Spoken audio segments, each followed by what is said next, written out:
আমাৰ ভগৱান জীয়াই আছে দাদাৰ ওচৰত আমাৰ ভাই আছে দাদাৰ আমি বহুত ভাল পাওঁ ভগৱান তেওঁক পূজা কৰি থাকোঁ কান্দি কান্দি গাড়ী চলাই আছিলোঁ দাদা মানুহটো ৰাইজৰ যেতিয়া পাব্লিকে কান্দে মোক দেখি চাই চাই কান্দিলে মোৰো কান্দা নোলায় জুবিনদাৰ গান শুনিলে কান্দা নোলায় জুবিনে সদায় তিতাজখলা আমাৰ পৰিয়াল বুলি কৈছিলে আমি ইয়াত ব্যৱসায় দৃষ্টিৰে কেতিয়াও জুবিন দাই কৈছিলে যে তেওঁ মানে বাঘ বুলি এখন চিনেমা কৰাৰ কথা আছিলে মোৰ লগত দাদা যদি কিবা নতুন মানে ফেশ্বন ডিজাইনৰ কিবা চোলাৰ পিন্ধিছে বা জোতা চোতা হওক বা ঘড়ী তো আমাৰ ভাইটিও চেম টু চেম কৰে কিছুমানে গাড়ীত আহি পৰি যায় কিছুমানে ধৰক কয় দাদা মোক মাৰি পেলক জুবিন দা নাই যেতিয়া আমিও নাই পইচাই লাগি আছে পিছফালৰ পৰা এনেকুৱা লাগে গাড়ীখন জানোবা নিজে এন্তে ঠেলি দাঙিয়ে লৈ যাব নেকি এনেকুৱা টাইপ লাগি থাকে তেওঁ মানে গোটেই নিজৰ মানে বস্তুখিনি অজৰাই মোক এই বেগটো দিছিলে স্মৃতি হিচাপে থাকি যাব আৰু সদায় কাৰণে থলুৱা যি কৃষক আছে শ্ৰমিক আছে থলুৱা যি খাটি খোৱা মানুহখিনি আছে যিখিনি আমাৰ দুৰ্বল শ্ৰেণী আছে তেওঁলোকক উঠাবলৈ জুবিনে যথেষ্ট চেষ্টা কৰিছিলে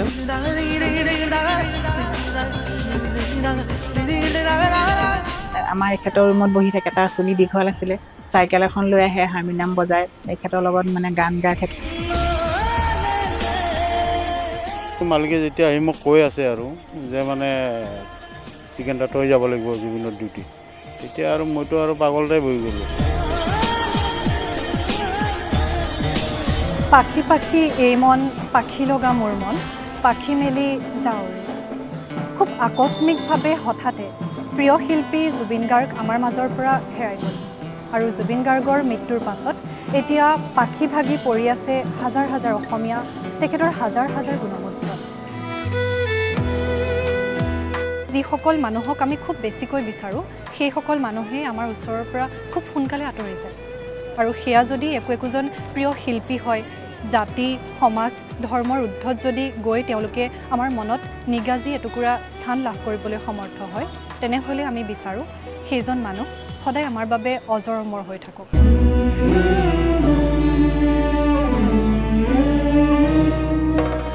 প্ৰাণৰ শিল্পী জুবিন গাৰ্গৰ মৃত্যুৰ পাছত এতিয়া ৰাজ্যৰ প্ৰান্তে প্ৰান্তে মায়াবিনী গীতটো প্ৰাৰ্থনাৰ ৰূপত গুঞ্জৰিত হৈছে তেখেতৰ শেষকৃতস্থলীত এতিয়া প্ৰত্যেক দিনে আগমন ঘটিছে কেইবা হাজাৰো অসমীয়া প্ৰত্যেকেই তেখেতক সেই শ্ৰদ্ধাঞ্জলি অৰ্পণ কৰিছে আনকি ৰাজ্যৰ অন্যান্য প্ৰান্ততো সৰ্বধৰ্ম প্ৰাৰ্থনা তেখেতৰ স্মৃতিচাৰণ অনুষ্ঠানৰ আয়োজন হৈছে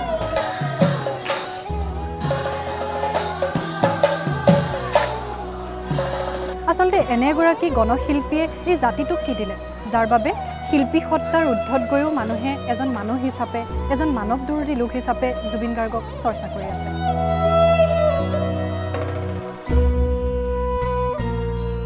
জুবিন গাৰ্গে তেখেতৰ সোণালী সময়খিনিত তেখেতৰ সৃষ্টিৰাজিৰে কি উপহাৰ দিয়া নাই তেখেতে বিভিন্ন ভাষাত গীত গাইছে গীত ৰচনা কৰিছে যেতিয়া ৰাজনৈতিক সামাজিক বিভিন্ন সংকটৰ মুখামুখি হৈছে তেতিয়াই তেওঁ সন্মুখৰ পৰা জাতিটোক নেতৃত্ব দিছে তেখেতৰ শিল্পী সত্তাৰ পৰিধি ভাঙিও অসমীয়াৰ তথা ব্যক্তিবিশেষৰ বিভিন্ন বিপদৰ সময়ত সহায়ৰ হাত হৈ কাষত থিয় দিছে তেওঁলোকৰ সাহস দিছে অনুপ্ৰেৰণা যোগাইছে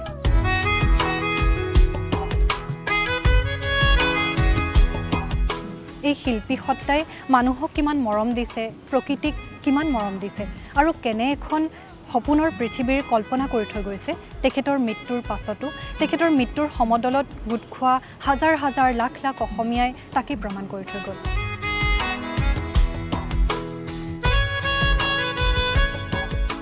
তেখেতৰ মৃত্যুৰ পাছৰ এই শোকাহত সময়ছোৱাত আমি শোকৰ মাজতো তেখেতৰ সেই ভাল কামখিনি অনুপ্ৰেৰণামূলক কামখিনি আমাৰ এই গুড নিউজ অসম স্বপ্ন সম্ভৱা অসমৰ কাহিনীৰ খণ্ডৰ জৰিয়তে পুনৰ এবাৰ আপোনালোকৰ আগলৈ আগবঢ়াই দিব বিচাৰিছোঁ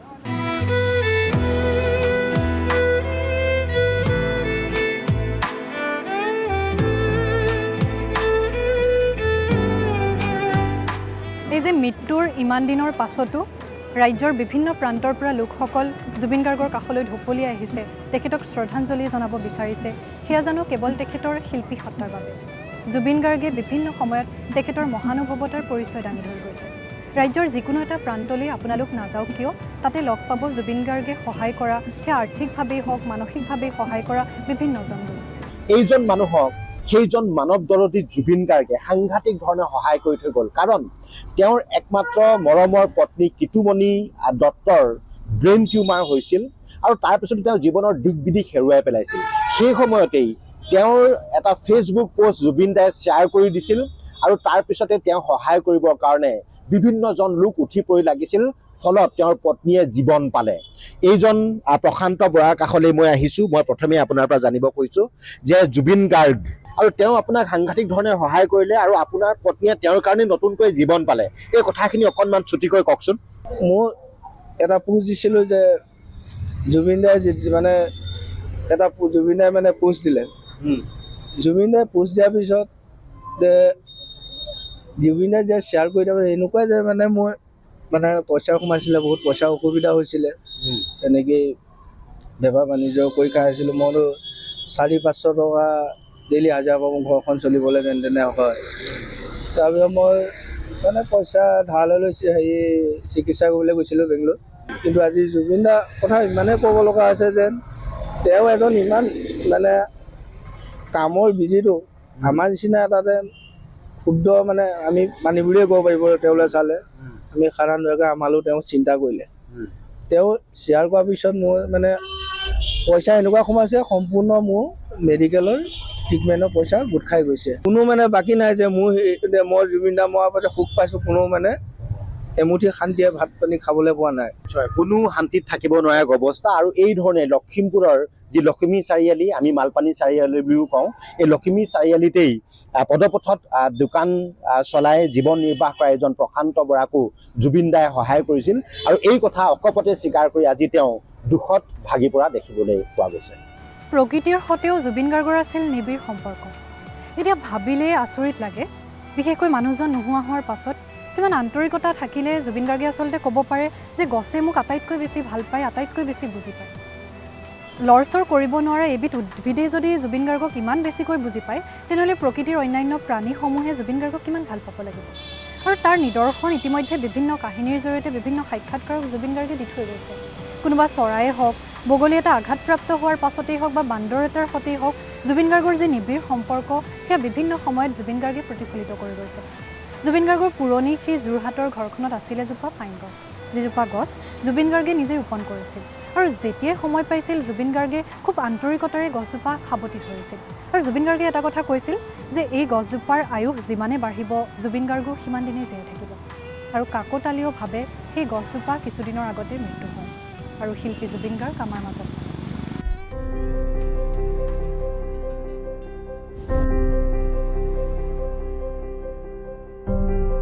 এজোপা গছ আৰু জুবিন গাৰ্গ, যিজোপা গছ জুবিন গাৰ্গে নিজে ৰোপণ কৰিছিল, সেই গছজোপাৰ সৈতে জুবিন গাৰ্গে কথা পাতে, সাৱটি ধৰে, গছজোপাক চুমা খায়।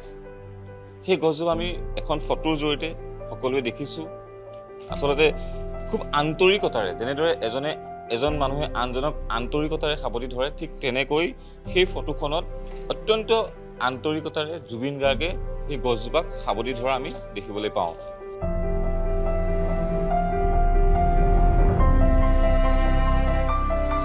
জুবিন গাৰ্গৰ যিটো ঘৰ, যোৰহাটৰ বঙালপুখুৰীৰ যিটো ঘৰ, সেই ঘৰটোৰ পৰা সেই পৰিৱেশ দেখুৱাই আছোঁ। ইতিমধ্যে গছজোপা ভাগি পৰিছে।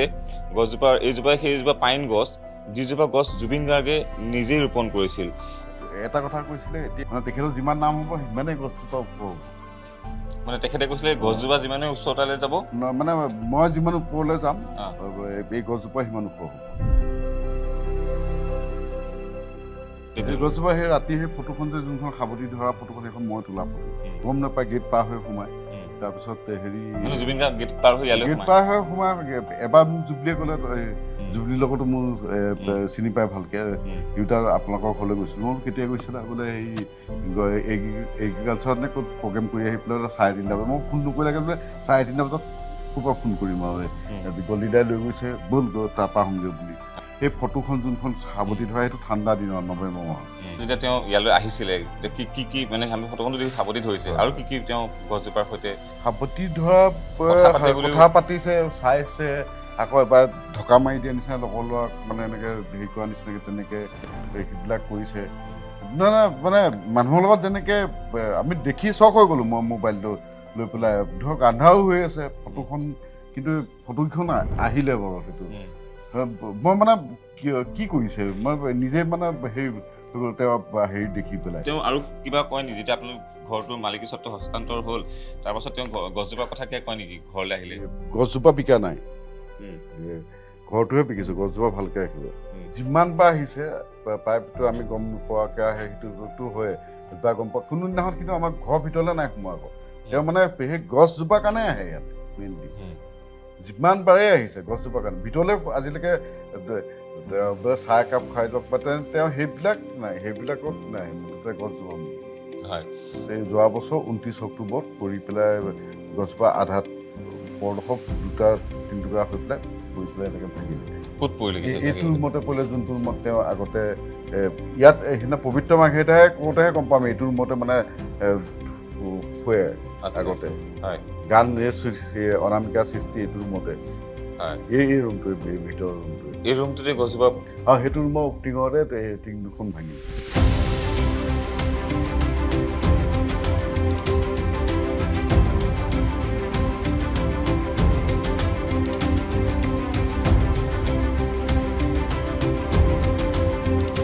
গছজোপাৰ সৈতে যি সম্পৰ্ক সেয়া প্ৰকৃতি আৰু প্ৰকৃতিৰ সৈতে কি সম্পৰ্ক জুবিন গাৰ্গৰ সেয়া আমি সকলোৱে জানো আৰু এয়াই আচলতে প্ৰকৃতি প্ৰেমৰ এক সৰ্বোত্তম নিদৰ্শন বুলি সকলোৱে ক'ব বিচাৰে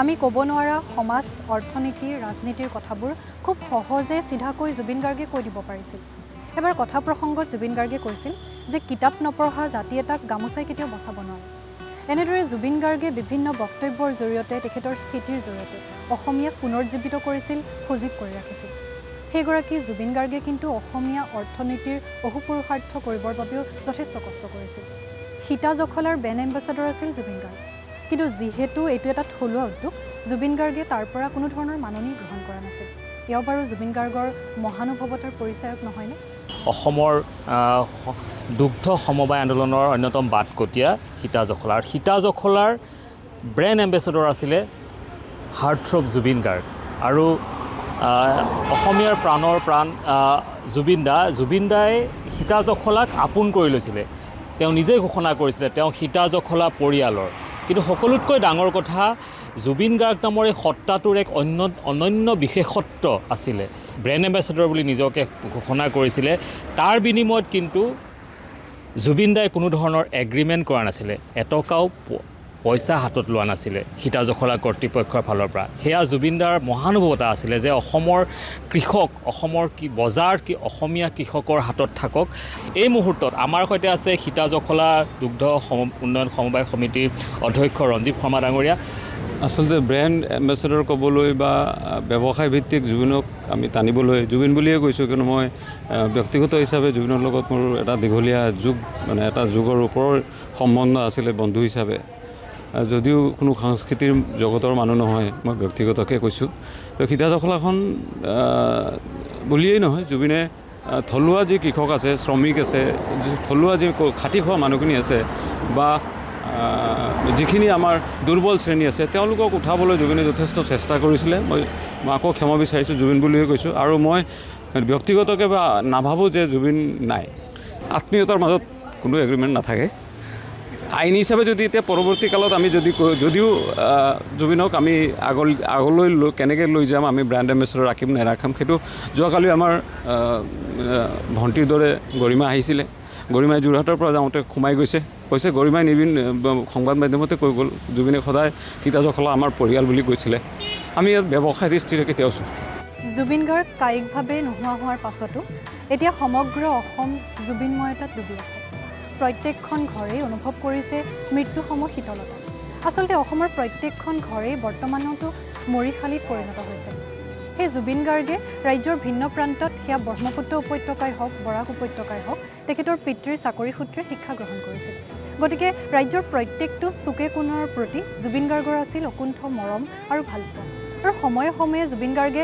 তেখেতৰ অনুষ্ঠান পৰিৱেশনৰ জৰিয়তে হওক বা অন্যান্য কামসমূহৰ জৰিয়তে তাৰে নিদৰ্শন দাঙি ধৰি আহিছে জুবিন গাৰ্গে শিক্ষা গ্ৰহণ কৰা এটুকুৰা ঠাই হৈছে কৰিমগঞ্জ আৰু বৰ্তমানৰ শ্ৰীভূমি সেই শ্ৰীভূমিৰে এটি পৰিয়ালক জুবিন গাৰ্গে তেখেতৰ দুৰ্ঘটনাৰ সময়ত যথেষ্ট উপকাৰ কৰিছিল এয়া শিল্পীগৰাকীৰ প্ৰতিচ্ছবি অংকন কৰি পাথাৰকান্দিৰ অনুৰাগী আদিত্য ৰাজকুমাৰে জনালে শ্ৰদ্ধা 2018 চনত দুৰ্ঘটনাত পতিত এই যুৱকজনক উদ্ধাৰ কৰিছিল শিল্পী জুবিন গাৰ্গে जुबिन दा एक बार हमारा गुवाहाटी में एक बार 2018 में 31st नाइट में मतलब हमारा एक्सीडेंट हुआ था तब जुबिन दा ने रात के करीबन 1:30 बजे मतलब वो गाड़ी का दरवाज़ा वो एंटी लॉक हो गया था तब जुबिन दा ने उस वक्त आके हमारा दरवाज़ा खोल के हमें हेल्प किया इतना डाउन टू अर्थ इंसान है इस दुनिया से चले गए बहुत दुख लग रहा है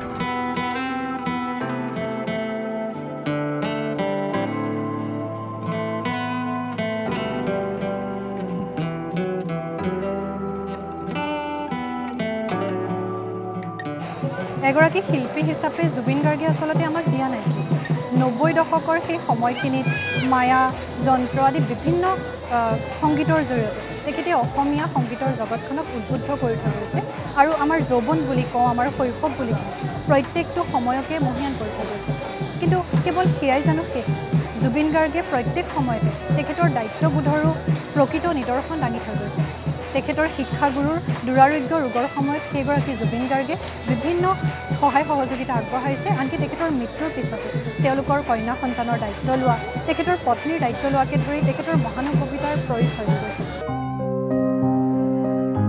সহায়ৰ অন্যতম এখন হাত আছিল জুবিন গাৰ্গ জুবিন গাৰ্গৰ অনুপস্থিতিত শোকাৰ্ত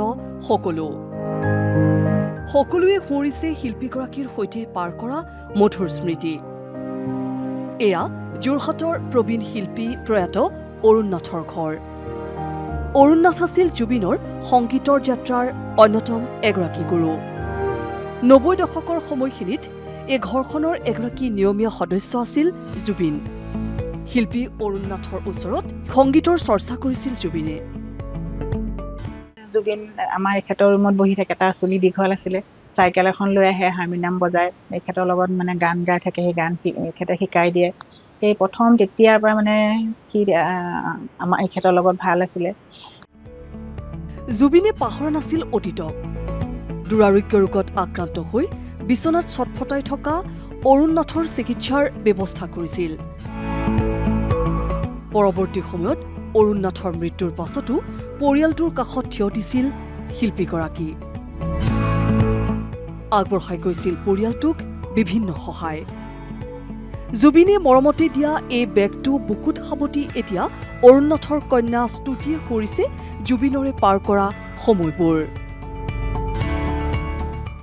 জুবিন দাই কৈছিলে যে তেওঁ মানে বাঘ বুলি এখন চিনেমা কৰাৰ কথা আছিলে মোৰ লগত তেওঁ কৈছে কিন্তু তেতিয়া মানে মই ক্লাছ 8-9ত সৰু আছিলোঁ ন গতিকে মানে তেতিয়া সেই মানে ইমান হেৰি নহ'লে আৰু কথাটো তেতিয়া তেওঁ মানে এই বেগটো আছিলে তেওঁৰ ওচৰত তেতিয়া তেওঁ মানে গোটেই নিজৰ মানে বস্তুখিনি অজৰাই মোক এই বেগটো দিছিলে স্মৃতি হিচাপে থাকি যাব আৰু সদায় কাৰণে মুঠৰ ওপৰত চৌদিশে এতিয়া জুবিনৰ অনুপস্থিতিত সকলো হৈছে মৰ্মাহত সকলোৱে ৰোমন্থন কৰিছে জুবিন গাৰ্গৰ সৈতে পাৰ কৰা সোণোৱালী দিনবোৰ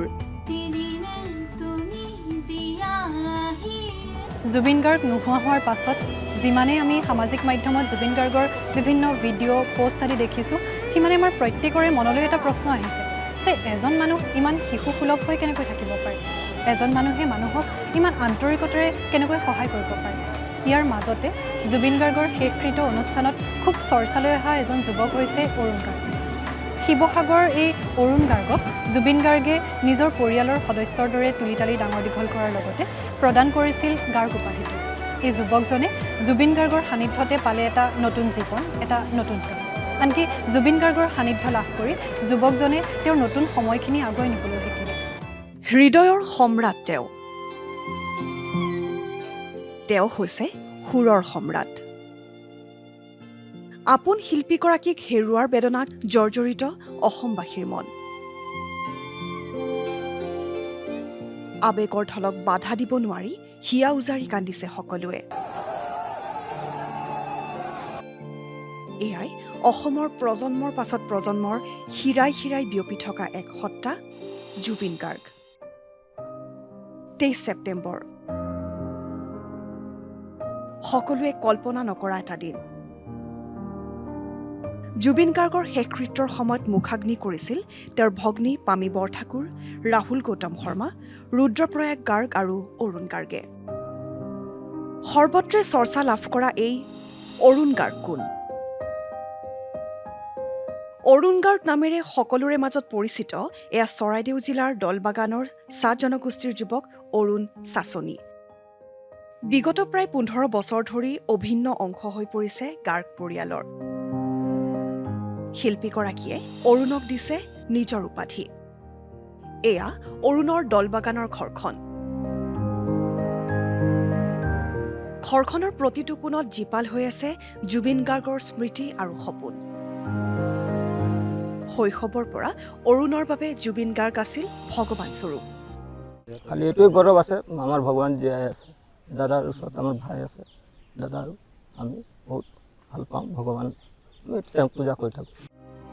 জুবিন গাৰ্গৰ প্ৰতিটো ষ্টাইলক অনুসৰণ কৰিছিল অৰুণে।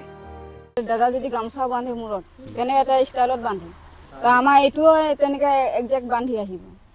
আৰু দাদা যদি কিবা নতুন মানে ফেশ্বন ডিজাইনৰ কিবা চোলাৰ পিন্ধিছে বা জোতা চোতা হওক বা ঘড়ী, তো আমাৰ ভাইটিও চেম টু চেম কৰে। আমাৰ গাঁৱত আহিলে ল'ৰাকেইটা জোকাইতো জুবিন আহিলে বুলি অঁ এনেকৈ কয়। আৰু দুপাত জোতা পিন্ধিছিলে অঁ, এপাত জোতা বেলেগ এপাত জোতা বেলেগ এনেকৈ পিন্ধিছিলে। চব কৰে। শিল্পীগৰাকীৰ জীৱ-জন্তুৰ গছ-গছনিৰ প্ৰতি থকা মৰম এই সকলো প্ৰতিফলন ঘটে এই ঘৰখনতে। তেজৰ সম্পৰ্ক নথকা স্বত্বেও চৰাইদেউৰ এইগৰাকী যুৱকে ভাতৃৰ দৰে পালন কৰিছিল গুৰু দায়িত্ব। জুবিন গাৰ্গে এইদৰে চাহ জনগোষ্ঠীৰ যুৱকজনৰ দৰে হাজাৰজন অৰুণৰ জীৱন গঢ় দিছে। সেয়েহে জুবিন গাৰ্গ সদায় ব্যতিক্ৰম আৰু অনন্য। জুবিন গাৰ্গৰ মৃত্যুৱে আমাৰ পৰা বহুত কিবা কিবি কাঢ়ি লৈ গ'ল, যি ক্ষতি আমি আমাৰ জীৱনত কাহানিও পূৰাব নোৱাৰোঁ। কিন্তু এই মৃত্যুৱে আমাক কিছুমান বিশেষ উপলব্ধি কৰাই থৈ গ'ল। অসমীয়াই বাৰে বাৰে শংকাত ভোগে যে অসমীয়া জাতিটো নাথাকিবগৈ নেকি। জুবিন গাৰ্গৰ মৃত্যুৱে কিন্তু পুনৰ এবাৰ প্ৰতীয়মান কৰি থৈ গ'ল যে অসমীয়া জাতিটো সদায় এক হৈ আছে আৰু এক হৈ থাকিব। জাতি, বৰ্ণ, ধৰ্ম নিৰ্বিশেষে প্ৰত্যেকজন অসমীয়াই নিজকে অসমীয়া বুলি গৰ্ব অনুভৱ কৰিব। সেইগৰাকী জুবিন গাৰ্গে আমাৰ বাবে কৰা নাই কি? সংগীতৰ উপৰিও মানৱীয় বিভিন্ন সত্তাৰে তেওঁ বিভিন্ন কামৰ জৰিয়তে প্ৰত্যেকগৰাকী অসমীয়াকে নিজৰ মৰমৰ বান্ধোনত বান্ধ খুৱাই থৈ গৈছে। আৰু প্ৰতিদান হিচাপে আমিনো জুবিন গাৰ্গক দিলোঁ কি? সোণাপুৰৰ কমাৰকুছি জুবিন গাৰ্গৰ বৰ্তমানৰ ঠিকনা। সমাধিত ঈশ্বৰ পুত্ৰক নিতৌ আৰাধনা অনুৰাগীৰ। অসমবাসীয়ে আজিও মানি ল'ব পৰা নাই জুবিন গাৰ্গৰ মৃত্যু। এই যেন আকৌ কথা ক'ব, গান গাব জুবিনে।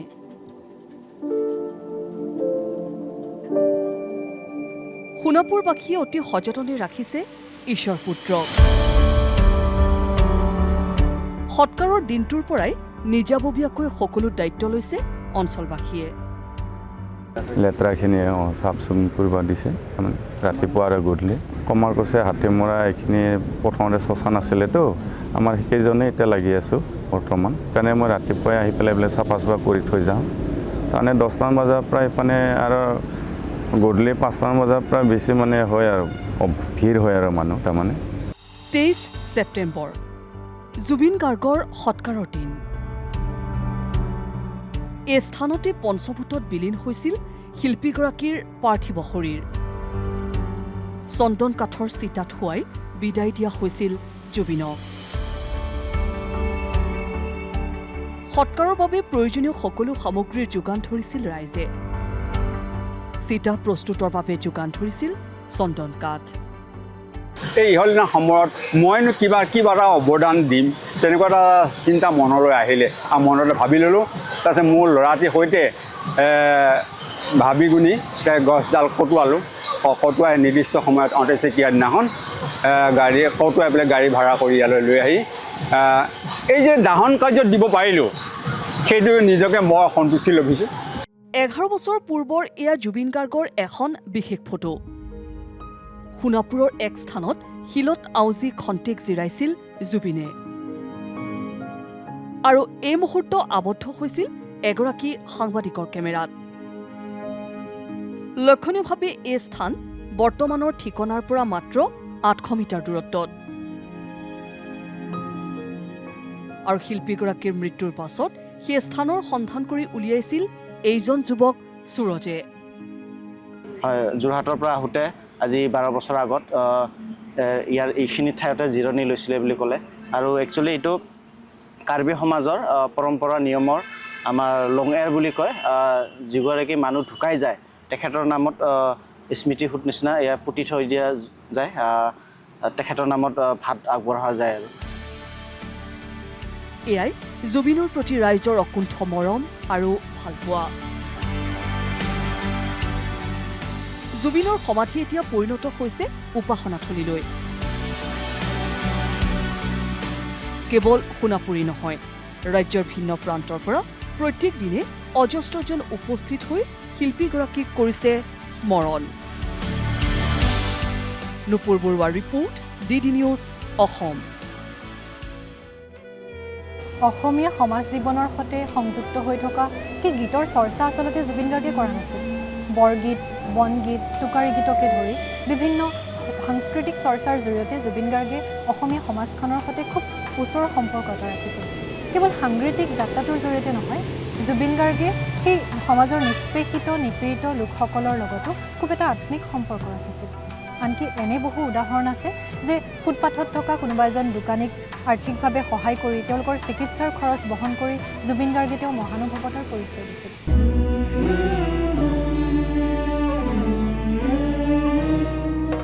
মই লগ পাইছিলোঁ আজি মোটামুটি 10 বছৰমান আগৰ পৰা লগ পাইছোঁ। তাৰপিছত আপোনাৰ মই দোকানখন ইয়াত নাছিলে, দোকানখন মানে তাত গাছৰ তলত আছিল। এদিন মই তাৰমানে ফাৰ্ষ্ট মই সেনেকৈ জুবিনক লগ পোৱা নাছিলোঁ। ফাৰ্ষ্ট মই সিদিনাখন তাৰমানে কিবা টাপত সেই মাটি লোৱাৰ কাৰণে মোৰ দোকানৰ ওচৰত গৈছিল। যাই এজন মানুহে ক'লে যে এইটো জুবিন দাদা মাত নিদিব আপুনি। মই মাত দিলোঁ। তাৰপিছত আৰু কিছুদিন পিছত সেনেকৈ মই লগ চগ কৰা নাই ইয়াত। তাৰপিছত আপোনাৰ দোকানখন তাতে কিবা মোক অলপ মানুহে খেলি মেলি কৰিলে, ফ্লেটটো আহিল। ফ্লেট হোৱাৰ কাৰণে তাৰপৰা মই ইয়াতে দিলোঁ। ইয়াতে তেতিয়া মই মাতা বোলা হৈ থাকে, আহে দাদাই মাতে, মই মাতো কিবা বস্তু খাব খুজিলে খায়, পুৰি চুৰি বনাই দিওঁ। কি খায় দাদাই পুৰি খায় বেছিকৈ, পুৰি পাতল কৰি পুৰি বনাই দিলে পুৰি খায়। ইয়াতে যদি থাকে বাহিৰত ওলাই আহিলে আপোনাৰ সেইখিনিতে বহে।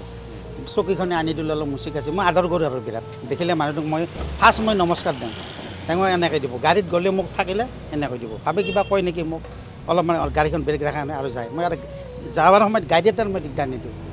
তাৰপিছত এনেকৈ মাতা বোলে আৰু এনে ফ্ৰী টাইমত আহিলে ৰাতিপুৱা কেতিয়াবা আহে, আহিলে বহিলে টাইম মই মাতো আহক দাদা, মই নাযাওঁ নেকি এতিয়া, বোলে আহক। অঁ যাওঁ দিয়া। এই কি কৰিছে, কি বনালে এতিয়া, বোলে মই পুৰি বনাম। এতিয়া পাতল কৰি মোক দুখন পুৰি বনাই দিয়া। খাই আৰু মই আৰু বেলেগ একো কথা নকওঁ, মোবাইল চবাইল চাই এইখিনি বহি থাকে। বাহিৰা মানুহ চানুহবিলাক আহে, আহিলে আৰু তাৰ যাবৰ পাছত মোক আপোনাৰ 500 টকা এটা দি যায়। পুৰি প্লেটৰ দাম এনেই আমাৰ 30 টকা লয়। অঁ টকা 500 মোৰ বহুত দিন দিছে। অঁ বহুত দিন দিছে এনেকৈ।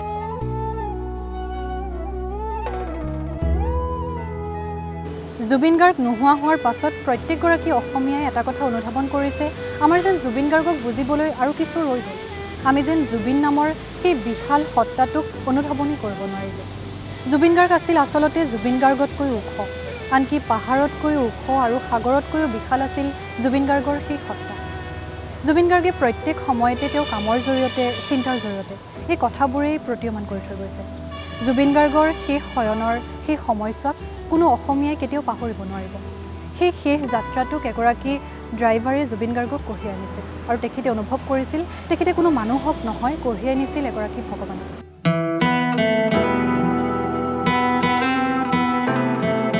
বা দাদাৰ নিচিনা মানুহ এটাক যে মোৰ গাড়ীত কঢ়িয়াই আনিব পাৰিছোঁ, সেইটো এটা মোৰ গৌৰৱৰ কথা। কিছুমানে গাড়ীত আহি পৰি যায়, কিছুমানে ধৰক কয় দাদা মোক মাৰি পেলক, জুবিন দা নাই যেতিয়া আমিও নাই।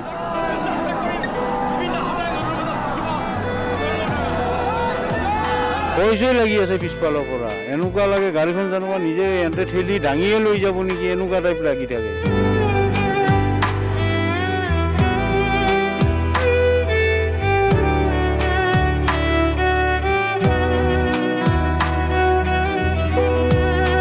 এই এম্বুলেন্স বাহনখনৰ যদি প্ৰাণ থাকিলেহেঁতেন ইও হয়তো হিয়া উজাৰি কান্দিলেহেঁতেন, কিয়নো এই বাহনখনতে, এই বিশেষ বাহনখনতে আমাৰ সকলোৰে প্ৰাণৰ শিল্পী জুবিন গাৰ্গৰ নশ্বৰ দেহ লৈ অনা হৈছিলে।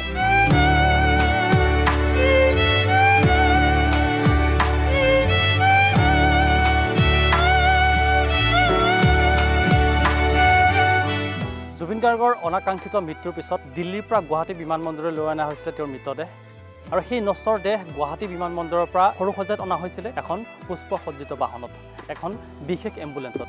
আৰু সেই বিশেষ এম্বুলেন্সৰ সেই চালকজন আমাৰ সৈতে উপস্থিত আছে। হতাশ হৈ গৈছোঁ, মালিকে যেতিয়া আহি মোক কৈ আছে আৰু যে মানে টিকেণ্ডা তই যাব লাগিব জুবিনৰ ডিউটিত, তেতিয়া আৰু মইতো আৰু পাগলটাই বহি গ'লোঁ। মই বোলো আৰু এতিয়াই শুনিলোঁ আৰু এতিয়াই আমাৰ ডিউটিৰ পৰিল। মৃত্যু খবৰটোতো আমি ৰাতিৰ পৰা চবেই আৰু শুনিয়ে আছে। তাৰপিছত যেতিয়া আমাৰ অফিচৰ পৰা ছাৰ্ভিচৰ পৰা যেতিয়া মানে মালিকে যাই মোক কৈছে যে টিকেণ্ডা তই তাড়াতাড়ি ৰেডি হ, জুবিন দাৰ ডিউটিত যাব লাগিব, আৰু তেতিয়া আমাৰ মানে অফিচত আৰু DC ছাৰ বহিয়ে আছে। তাৰপিছত দৌৰি আহিলোঁ, আমাৰ পাৰ্কিঙৰ পৰা গাড়ী লৈ গ'লোঁ, গৈ আমি দেখাই মেলি ছাৰেই চিলেক্ট কৰি থৈ গৈছিলে গাড়ী। আৰু আমাৰ কান্দি গাড়ী চলাই আছিলোঁ দাদা। মানুহতো ৰাইজৰ যেতিয়া পাব্লিকে কান্দে, মোক দেখি চাই কান্দিলে মোৰো কান্দা নোলায়, জুবিনদাৰ গান শুনিলে কান্দা নোলায়। মায়াবিনী ৰাতেৰ বুকুত দেখা পালো তোমাৰ ছবি। এইখন গাড়ীৰ এটা পাৰ্মানেণ্ট ড্ৰাইভাৰ আছে, চম্পক পাটগিৰি।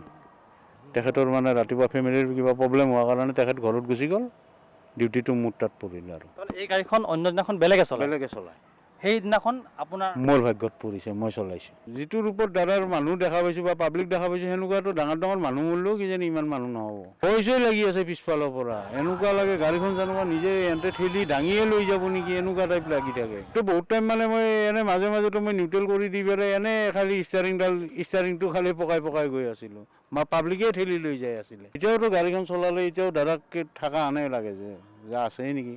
এতিয়া অন্য বেলেগ একো নাই, এতিয়া চব দুখৰ তাৰমানে ধৰক হ'ব, কিন্তু এতিয়া ন্যায়টো লাগে আমাক। দাদাই ন্যায় পাবনে নাই? তুমি যে মোৰ শুকান বনত।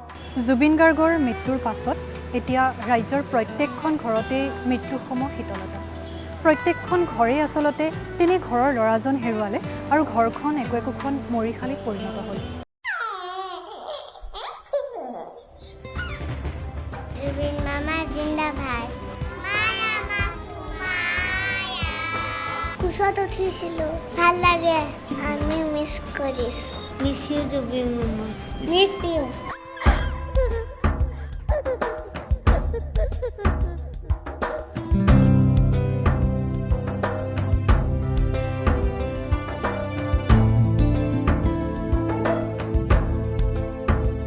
মোৰ মনৰে সান্তনা জেতুকা হুৱানা। শিশু, প্ৰকৃতি আৰু জুবিন গাৰ্গ এই বিদ্যালয়খনৰ এই চৌহদত এটা বিশেষ কাহিনী আছে।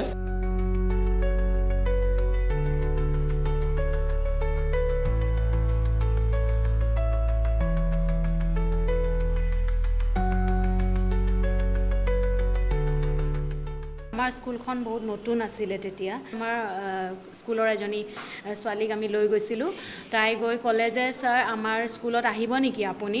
ক'লে কি কোনখন স্কুল, কি কৰিবলৈ আহিম, এনেকৈ কৈছে। আমাৰ এনভাইৰনমেণ্ট ডে আছে, আমাৰ লগত আপুনি গছ লগাবলৈ আহিব লাগিব। কৈছে কি আহিম দিয়া। তো নেক্সট ডে যেতিয়া এনভাইৰনমেণ্ট ডে হ'ল, আমি 12টা বজাৰ পৰা ৰখি আছোঁ। ছাৰ যেতিয়াই ওলাই আহিল, আমি এবাৰ খালি ক'লোঁ যে ছাৰ আপুনি আহিব বুলি কৈছিলে, আহিবনে স্কুলত? গৈ আছোঁ ব'লা, এনেকৈ ক'লে আৰু ঘপককৈ আহি গ'ল আমাৰ স্কুলত।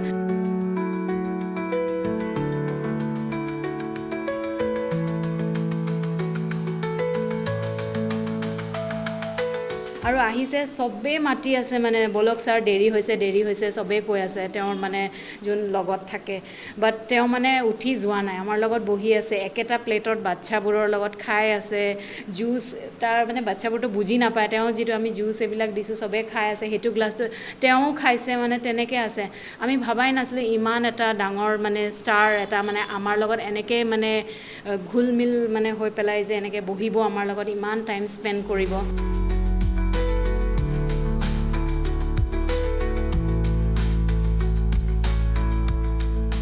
জুবিন মামাক লগ পাইছিলা পাইছিলো কি কথা পাইছিলা এতিয়া মনত আছে নি তোমাৰ ক'ত লগ পাইছিলা কোৱাচোন स्कूलत গছ পুলি ৰুইছিলা নেকি सब सर्कल लगाया हुआ है उस दिन ही हाँ उसी दिन मतलब बच्चों के साथ और अलग से भी लगाया उन्होंने इसको तो हम जहाँ पे भी जाएंगे ये बहुत स्पेशल है हम लोग के लिए ये पेड़ बहुत स्पेशल है हम लोग के लिए एंड ये ग्रो हो रहा है वो ये बहुत ग्रो करे और हम लोग को फ्रूट्स भी दे ऐसा लाइफ में मैंने नहीं देखा और शायद नेक्स्ट 100 ईयर्स तक मैं तो नहीं शायद मेरे बच्चे भी वापस ऐसा ह्यूमन बीइंग नहीं देख पाएगा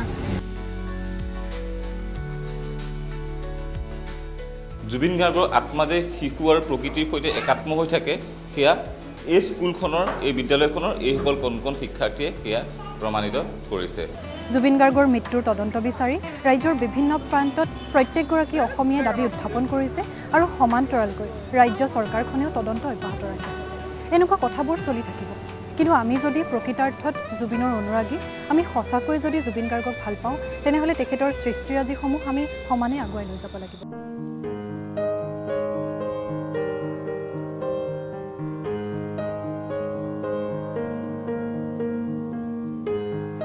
আমি যথেষ্ট দুখ পাইছোঁ যোৱা 19 ছেপ্টেম্বৰ তাৰিখে আমাৰ মাজৰ পৰা গুচি গ'ল মোৰ এজন ভাল বন্ধু আছিলে ভাল এজন তেওঁৰ মই অনুৰাগী গতিকে যথেষ্ট দুখ পাইছে এসপ্তাহ ধৰি খাব পৰা নাই শুব পৰা নাই কিন্তু আজিৰ দিনটোত মই অকণমান হ'লেও সন্তুষ্ট যিহেতু তেওঁৰ জীৱিত কালত প্ৰথমটো প্ৰতিমূৰ্তি নাজিৰাটিং তামুলী পৰ্যটনস্থলীৰ নদীৰ কাষত ডিব্ৰু নদীৰ কাষত সুন্দৰভাৱে মই নিৰ্মাণ কৰিছিলোঁ ৰাইজৰ সহযোগত গতিকে এই প্ৰতিমূৰ্তিটি 2023 বৰ্ষৰ 2 জানুৱাৰী তাৰিখে তেওঁ নিজে আহি কিনে মুকলি কৰিছিলে নিজ হাতে আৰু ইয়াত বাইট দিছিলে নিশ্চয় আপোনালোকৰ চেনেলতো এইবিলাক আছে যোৱাকালি দিছোঁ কথাটো গতিকে পাহৰিব নোৱাৰা এটা কথা জীৱিত কালত একমাত্ৰ তেওঁৰ প্ৰতিমূৰ্তি আমি নিৰ্মাণ কৰিছোঁ জুবিন গাৰ্গে এগৰাকী ব্যক্তি হিচাপে মানৱ দৰদী প্ৰকৃতি দৰদী লোক হিচাপে যিখিনি কাম কৰিলে সেই কামসমূহকো কিন্তু আমি ভাল পোৱা তেখেতক ভাল পোৱা প্ৰত্যেকগৰাকী অসমীয়াই আগুৱাই নিব লাগিব জুবিন গাৰ্গে জাতি ধৰ্ম বৰ্ণ নিৰ্বিশেষে যি এখন বৰ অসমৰ সপোন দেখি থৈ গ'ল আনকি তেওঁৰ মৃত্যুৰ পিছতো যি নিদৰ্শন দেখুৱাই থৈ গ'ল সেই বৰ অসমখন আমি এতিয়াও ধৰি ৰাখিব লাগিব জুবিন গাৰ্গে প্ৰকৃতিৰ প্ৰতি যি ভাল পোৱা দেখুৱালে তেওঁ সমতাৰ ৰূপান্তৰ যিখন সমাজৰ কল্পনা কৰি থৈ গ'ল প্ৰকৃতাৰ্থত জুবিনৰ অনুৰাগী হিচাপে সেই আধৰুৱা কামখিনি আমি প্ৰত্যেকগৰাকী অসমীয়াই কৰি যাব লাগিব আৰু তাৰে কামনাৰে আজিৰ অনুষ্ঠানৰ পৰা মই হিমাক্ষীয়ে বিদায় লৈছোঁ ধন্যবাদ